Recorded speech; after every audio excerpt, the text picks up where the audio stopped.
Hello and welcome everybody, Lionheart here, and today I have a very special video for you indeed. Last Wednesday, in fact, I was invited up to the Creative Assembly's headquarters here in the UK, and I spent the day going over Fall of the Samurai and also looking at their new mobile gaming series, Total War Battles. And while I've got a separate video for Total War Battles, which you can check out now by clicking the link on screen, this video will look at a preview and my own thoughts and sort of mini review on Fall of the Samurai, and I've got some footage for you guys to take a look at. So I'll be mainly looking at the new features that have been added to Fall of the Samurai, the ones that are brand new to the series, Total War series, but also looking at the ones that have built upon existing features, and then overall give you my sort of conclusion of what I think Fall of the Samurai is shaping up to be. But I already think it's going to be a fantastic addition to the series. But without further ado, I'm going to leave the proper introductions to it to two of the main chaps over at CA, Will and Craig. So take it away, CA. Hi, I'm Craig Laycock. I'm Community Manager here at the Creative Assembly, and I'm Will Overguard, and what I do is top secret, so I can't say. And we're here with Lionheart for the Total War, Fall of the Samurai and Total War Battles community event here in Horsham. Which is, as you well know, the Las Vegas of West Sussex. The New York of the South. Well, thank you, CA, for that introduction then for Fall of the Samurai. This is the campaign selection screen. Obviously there will be an extra faction for you guys depending on which a version of the game you bought, and by that I mean which pre-order you got, or from which store you bought it from. If you buy from Steam, you get a different faction to buying it on Amazon, I believe. But these are the 6 base factions that you will get. 3 Shogunate and 3 Imperial, each with their own advantages, both their tactical deployment and on the campaign map, but also some bonuses for them, such as discounts for recruiting certain units, bonuses for trade, and bonuses for stats for your infantry, etc. These are split under the 2 main camps of Imperial and Shogunate, and the allegiance to either one throughout the campaign will have a great influence on your campaign itself. You can switch at any time within the campaign your allegiance, although I believe you'll have to, if you switch once, you'll have to wait till your Diamo dies before you can switch again. But don't hold me to that one. It's still a feature I haven't really looked at that much. But now I'll show you some of the features of the campaign map itself, some of the new ones that have been added and some of the new ones that have been built upon. So I hope you enjoy the little preview that is to come. So here we are on the campaign map, and I've chosen midway through the game to show you guys some of the features on the campaign map that Fall of the Samurai brings that no other Total War before it has. First of all, looking at the map itself, the campaign map artwork has changed once again. Rise of the Samurai did it first from Shogun 2's, and now Fall of the Samurai presents a very different artistic styling on the Boshin War period. And this sort of, I feel, reflects the industrial nature of the period. Everything seems a lot harsher, but at the same time it just looks great. This is a fantastic improvement by the art team, as are the building animations on the campaign map. They look great close up, and these towns, as you build them and upgrade them, the settlements will become physically bigger on the campaign map and reflect some of the buildings that are being built. Also, at the heart of each of your settlements have the strongholds, which can be upgraded to fortresses, castles, and eventually citadels. But I'm sure you guys have already seen it, the trains going across my map. I have some a little bit of railway built here, and this is a brilliant feature that Creative Assembly have added in for Fall of the Samurai. You can easily move troops around your network by just putting them into one of the station buildings. And at the moment I don't have a very extensive railway network, but I'm going from Echugo here to Echu here. You select your destination,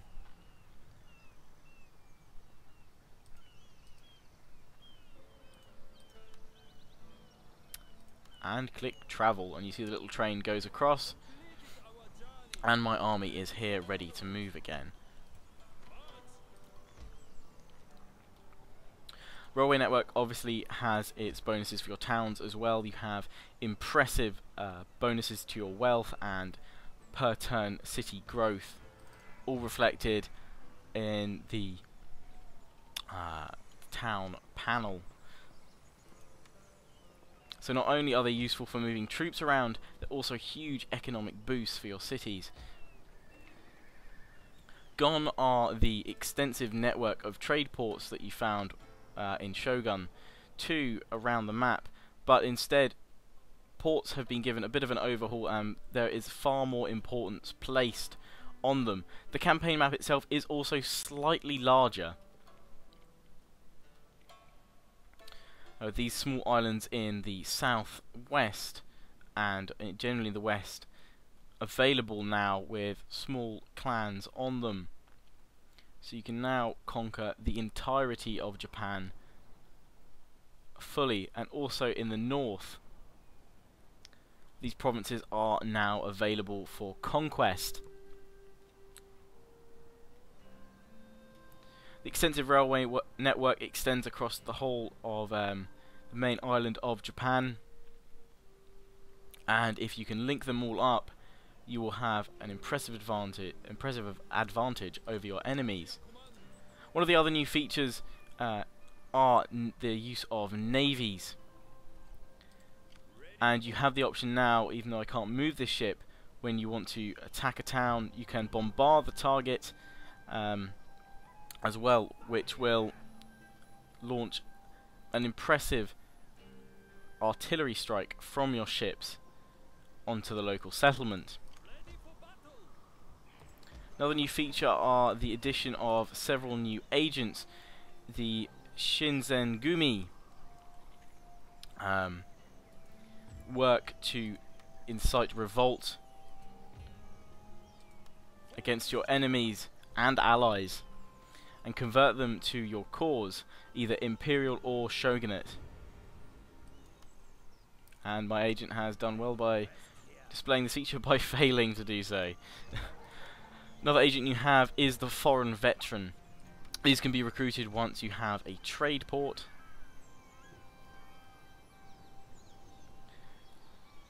And as I said, the trade ports have, there's no more trade nodes, you have an they are increasingly more vital to your economy of upgrading them.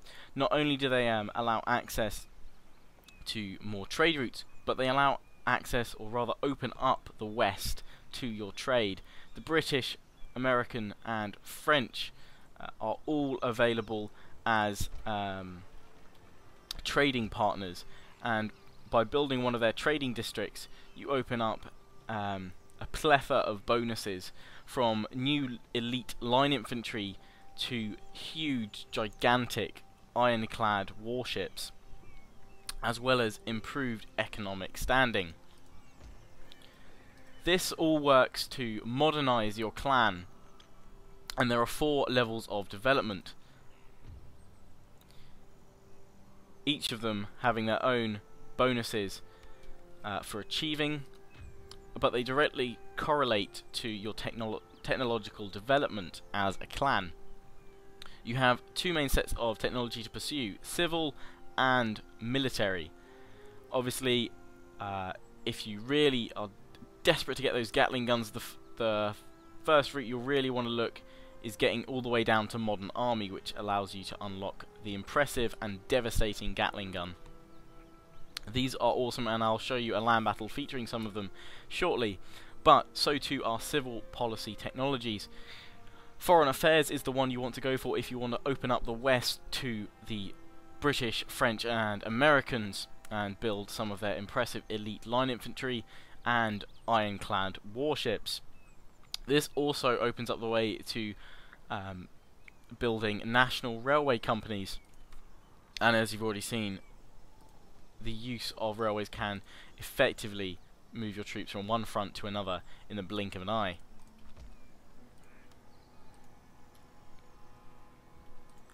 Foreign veterans, as I was going on to say earlier, can be used for a variety of techniques, from improving the morale of your army and also any army they're implanted in, they'll instantly start adding experience to, training them without the need to send them to war. So you can get some good veteran troops quite easily by leaving them with an experienced veteran. Diplomacy is pretty much the same as Shogun 2 and Rise of the Samurai. You'll become quite accustomed to its features, and there's been pretty much no overhaul here as such. The odd tweak to the system allows for more smoother diplomatic relations, and the AI is improved over Shogun 2's, not only on the campaign but also in the battles. But once again, looking at the impressive artwork on the campaign map, it's a fantastic job done by the art team there. Finally, just looking briefly at your clan itself, you have a fame here which in Shogun 2 led to realm divide.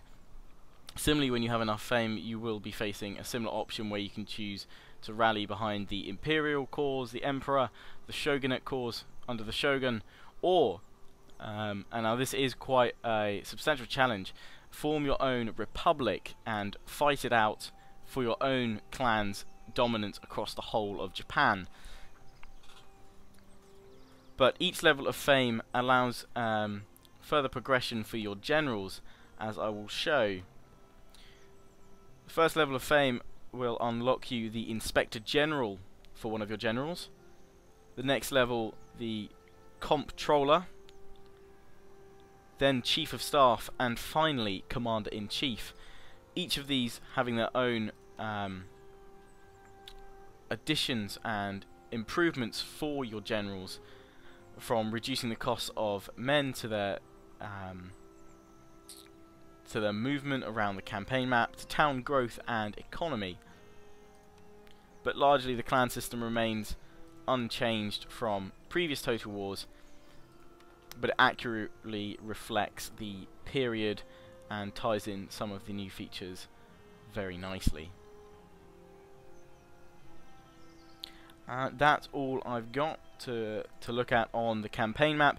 Obviously there are plenty more features and I'd love to show you each and every one of them, but for that you'll have to purchase Fall of the Samurai when it's out March 23rd. Now I'm going to show you a land battle followed by a naval battle and go over some of the new features you'll find in them, as well as having a little look at some of the units. So here we are with the land battle, looking at my general.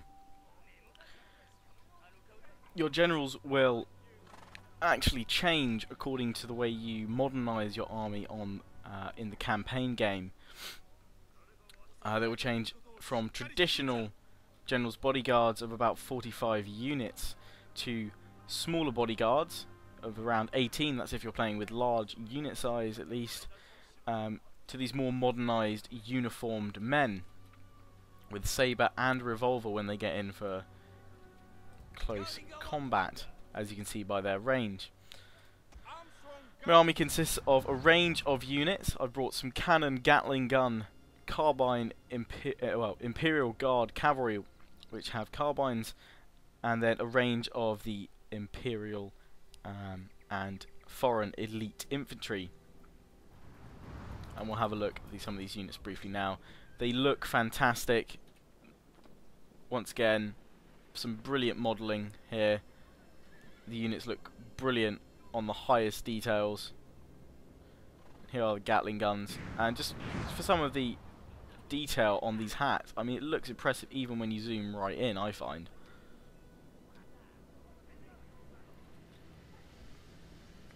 And here are the Royal Marines, the elite British troops, which you can get if you build a British trading district. but I'll show you the enemy army that I'm facing. Obviously, in battles you can now have up to 40 units present, and this is a substantial feature addition that many players have asked for quite some time now.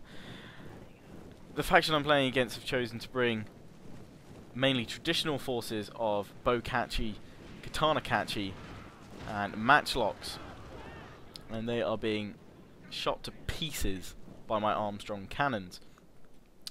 Now, artillery, while incredibly powerful, also opens up a brand new feature, that of first person mode. You can see you can take direct control of your artillery, and this is a feature which has been extended over into naval battles, which I'll show you shortly as well. But you can fire artillery manually and aim not too high and not too low, and it takes a bit of getting used to get those cannonballs accurate, but once you do, you can really start accurately putting the pressure on an enemy's flank.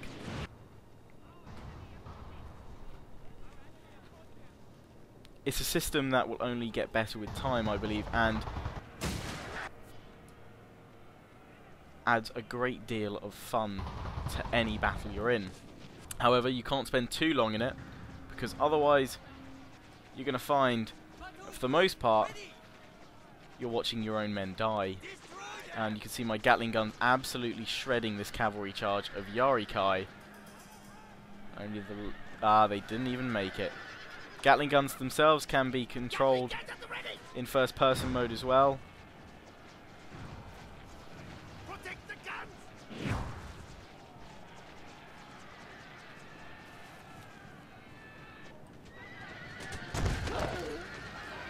And the Blood Pack DLC, if you bought it for Shogun 2, it carries over to Fall of the Samurai as well.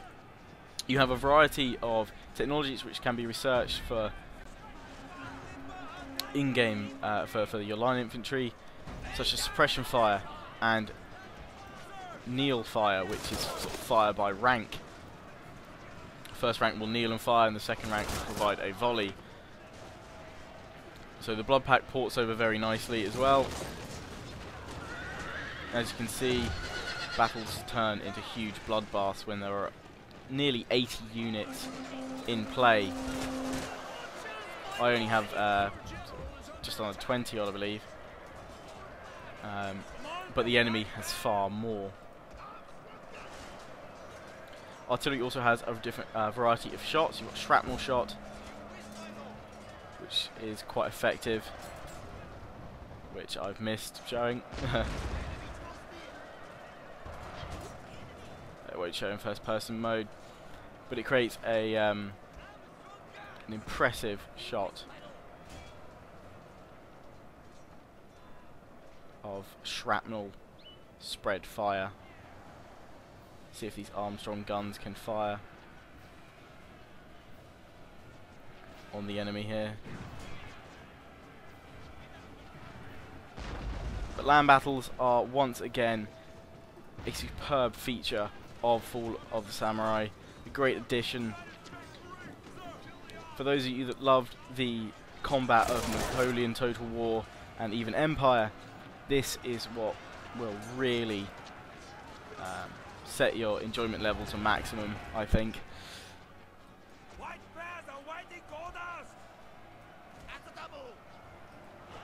Line battles are furious and great fun,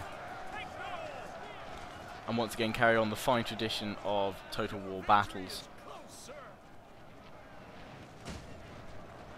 For those of you wondering about performance in Fall of the Samurai land battles compared to previous titles, personally I'm noticing a bit of a boost compared to how my computer runs Shogun 2. The specs of my computer are on my channel page, and you can view them to see what I'm playing with. But most of my settings are on high or ultra, and the game continues to look beautiful.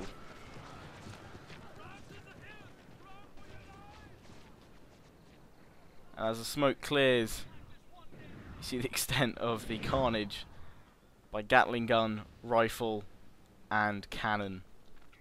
So now I'm going to show you a naval battle and briefly show you some of the features that have been added to that. Welcome now to a look at naval battles. While I don't have enough time to show you every single feature of them, I will endeavour to show you several of the features which make these naval battles possibly some of the best I've ever experienced in a Total War game. I personally wasn't much of a fan of Shogun 2's battles. I felt them quite bland after the high seas extravaganza that was Napoleon and Empire. But these, I think, are naval battles back on form.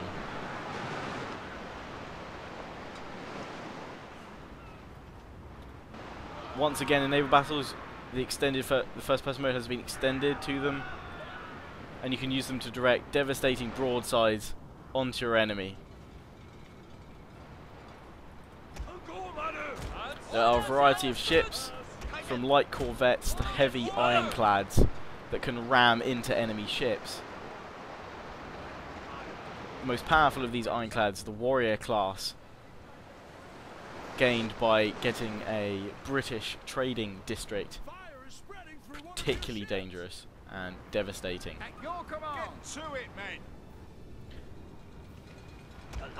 These battles, I find, are a substantial improvement over Shogun 2's base battles.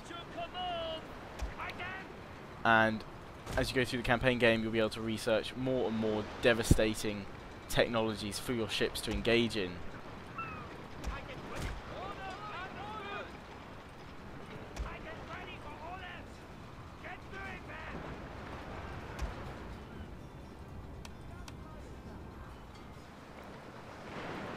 And as with land battles, ships look superb and are great fun to engage in. One of the new features for ships is the ramming ability, which I'll attempt to demonstrate with this ironclad now, as it goes straight into the side of this ship. Or rather the back of it, shunting it out the way, doing quite considerable damage to it.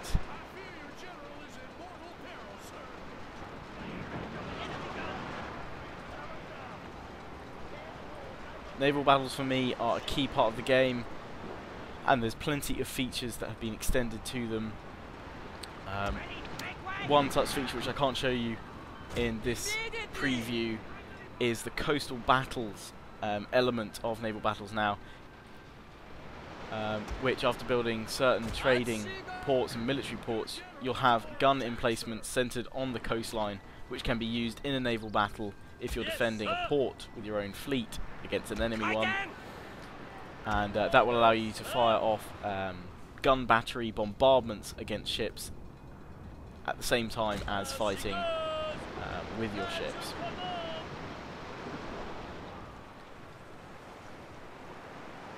These, I feel, are naval battles back on form for me.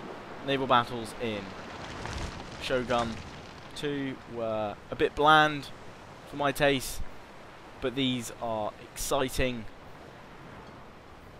gorgeous to look at, and great fun. I'm going to end my preview of Fall of the Samurai now. There are so many features in this game, I haven't been able to cover all of them, and possibly there's more I could have added to some of them. For those of you watching this video, I hope you've enjoyed it, and even for those of you that necessarily haven't enjoyed my commentary to it, I hope you've enjoyed looking at some gameplay of Fall of the Samurai. And if you have any questions, please do comment them below, and I will do my best to answer them from what I know of Fall of the Samurai. So as always, I hope you enjoyed. Please do remember to comment, rate and subscribe. and see you guys on March 23rd when Fall of the Samurai is released.